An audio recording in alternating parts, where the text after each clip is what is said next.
Hello everyone, welcome back to the channel. So today's topic is about international business and globalization. So I watched two of the documentaries. The link of the documentaries I will be giving in the description box, please check it. So what I learned and what I saw in the two of the documentaries. The first documentary was based on the winners and losers in globalization. Second was based on profits over people. So in both the documentaries there were sub case studies, many of the case studies. Starting from the case study of the Duisburg, which is in Germany, which is the biggest, one of the biggest port in world, busiest port in the port, which is handled by China, and comparison with the Peru, which is in a South American country where there is an influence of China. So there is comparison between Duisburg and Germany. Both of them have one thing in common, that China have influence or interference both of them, but they both have a different scenario in which the China is involved in them. The first is Duisburg, where people are happy about that China is giving them support, and people are very happy with this globalization, and there is no wrong about it, and there is economic growth because Duisburg have grown many more and giving contribution to their economy. And on the other side, Peru, the people are not happy. People are protesting against the China, because China is building ports in Peru, and people are against that ports, that it is harming our cultural homogeneations. It is harming our environment. It is harming our local communities. Moreover, the biggest occupation in Peru was fishing. Over 6 to, I think so, it is mentioned in the documentary that up to there is 60 to 70 million tons of fish they collect every year, and out of 70% of the fishes are just exported to China. And due to this, but after acquisition and the building the port in Peru, the whole fishing will be done by the China, and people will not gain the basic necessity of that. So that was the main thing in the case study. And one more in documentary one, I saw the one more case study of the steel industry in USA, which affected. Steel industry was the biggest source in USA, but due to globalization, foreign countries. Well, I think so. Foreign countries may offered steel at very cheap price. People got attracted to that, and suddenly the steel industry in USA got collapsed. And there were different presidential rule and different policy of different presidents. Some were good, some were bad according to steel industry. But due to the shifting of the steel industry, many of the people lost their jobs. Then local businesses got shut. Many of the industry got shut, and this affected the economy as well. Key challenges were loss on jobs in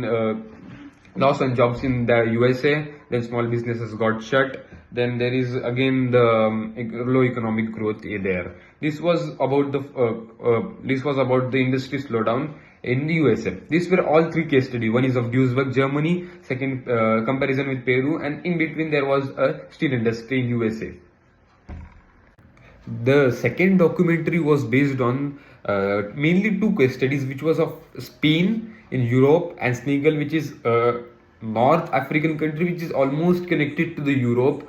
And both the case studies were interrelated with each other. Means they have an interrelation. When I saw a documentary, there I saw there is a clear picture of unequal distribution of benefit or resources, and how, for example, a Chinese working in Madrid. Madrid is I think the capital of Spain. Chinese working in Madrid is almost from the 30 to 40 years, is enjoying all the benefits of the globalization. They are ruling the market and everything is cleared. They are earning money, and the government is supporting that globalization, and there is a high growth of Chinese in Madrid. Whereas in the second example, the Senegal citizens, maybe 2 or 3 million citizens are in Spain. They are migrated from the illegal immigration from Senegal to Spain, are working in a greenhouse farming, which is a farming sector, agriculture sector in Spain, where they don't get a minimum wage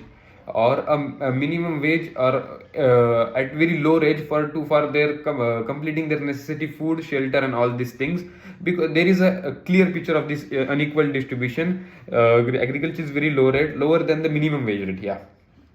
Moreover, let's talk about the moreover now Senegal. We have talked about Spain. Senegal is a country in Africa, and moreover the ships of China and Turkey get influence and comes towards the nautical miles of Senegal, and just they can capture capture and collect all the fishes in the area of the Senegal. And the fishermen who collect their fishes are not happy about that they are collecting, the foreign ships are collecting their fishes, and they are not getting the basic income. Local fishermen, there is no basic income generation, so it is affecting the economic growth of the Senegal, because it is very underdeveloped country, not developing country, it is underdeveloped country. The system is whole collapsed in the country. There is no political stability in the country. Therefore people migrate to Spain for a job, but they are not getting a job. First thing, if they get job for 3 years, they are not getting a citizenship. After citizenship, there are many problems for them. The case study of Senegal also state that due to globalization, there is a lot of environmental degradation. As mentioned, there was more soil erosion. Then, due to the globalization, there is climate change, water pollution, overfishing. I saw overfishing, then influence of foreign traders to the country. These all things, illegal immigration to the other countries. People are just struggling. They are not finishing their.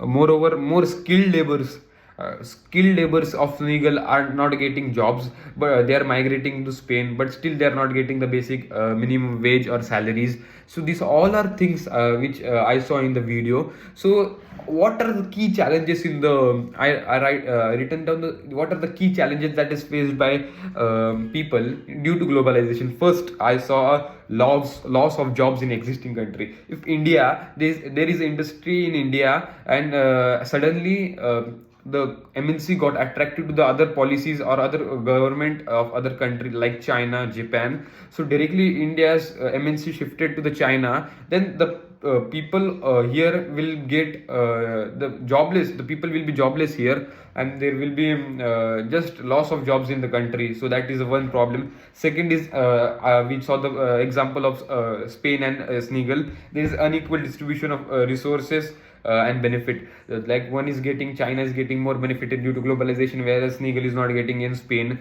That is unequal distribution of benefit. Third is environmental degradation. In the first documentary we saw Peru, in second documentary we saw Senegal. There is lots of environmental degradation, soil erosion. Moreover, there is water pollution, fishing problem. Then environmental impact is just very much due to globalization. Then in first documentary we saw the fourth problem, that is cultural homogenization. There is a lot of cultural homogenization due to the Chinese invaders or Chinese government in Peru, because they are affecting the local communities due to this, and people are protesting against this. But the political stability, there is no political stability. In last 2016 to 2022, there were like four presidents in Peru. So there is no political stability, and there is cultural homogenization. But government is not doing anything in Peru. That is. And next is it affect local businesses. In every both the case studies I saw, there is they are affected to the local businesses as well, because the MNC come, there is they sell at a very cheap rate. People get attracted to that prices. Consumption also goes to the MNCs, and local businesses got shut down. We saw example of steel industry in USA. And next is increasing competition. Increasing competition can be biased, that it can be advantage or disadvantage, but I think it varies from both the side, that it is advantage also and disadvantages also. uh, Depends on the perception. I think so it is it should be not be summarized between disadvantages and advantages. And one more thing I want to just clear, that key points was 2 points was that MNC get very good benefited. Now we talked about the challenges, but now we also talk about the MNC. MNC get benefited of this. Multinational company get cheap labor at very low cost. They get many facilities in other countries. Moreover, there is increase in employment. So the consuming country who are producing they get jobs and all that. And this is also a good thing that people are getting jobs and all these things. Moreover, there is the economic power like China and USA, which are influencing the underdeveloped and underdeveloping country. We also saw that, especially China, because China is a main player and it is a factory or the industry which rules the world. Moreover, I saw a problem of local industry getting collapsed, local people getting affected. Opportunity for MNC to grow. For developing countries, they can attract the policies. Make policies very flexible and attract the foreign MNC to come. They can increase their economic growth. And for developed countries like China, they are increasing their influence, and it is advantage for themselves as well. So these all things came, and this I saw this all these problems which are faced by people due to globalization. There were winners, there were losers, there were profit of the people. See, all things matter a lot, but we have to work on it. There is no proper regulation to regulate the globalization. So thank you for watching this video, and I learned all these things, and thank you to my professor Vivek sir to just providing this documentary, and I learned many of the things from this documentary. I made plenty of pages about the documentary and just prepared for themselves, and directly like a non-edited video, just a one cut between I had one cut and just giving my opinion. Thank you, sir.